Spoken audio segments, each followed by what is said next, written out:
যে বহিঃপ্রকাশ, ভাবনার যে বহিঃপ্রকাশ সেটা আজকে ঘটেছে কৃষ্ণগঞ্জ ব্লকের চন্দননগর সমবায় সমিতির নির্বাচনে।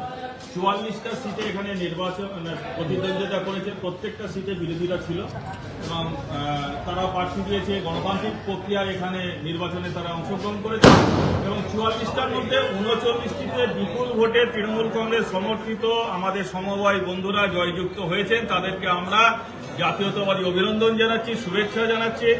নেত্রী মমতা ব্যানার্জির এবং নেতা অভিষেক ব্যানার্জির পক্ষ থেকে আমরা শুভেচ্ছা এবং ভালোবাসা জানাচ্ছি আমাদের সকল সহযোদ্ধা। এখানে আমাদের ব্লকের সভাপতি সম্মানীয় সমীর বিশ্বাস আছেন, পঞ্চায়েত সমিতির সভাপতি, আমাদের সমস্ত নেতৃত্ব প্রধান, সকল জেলার নেতৃত্ব আছেন।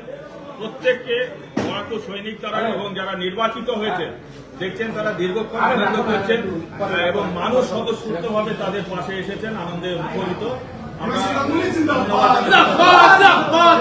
এদের সম্পর্কে তো কিছু বলেন, এরা কত বড় আহাম্মক, কত বড় বাঙালি বিদ্বেষী, বাংলা বিদ্বেষী, কতখানি এরা মানুষের স্বার্থ বিরোধী সেটা তো এসআইআর করে প্রমাণ করে দিয়েছে।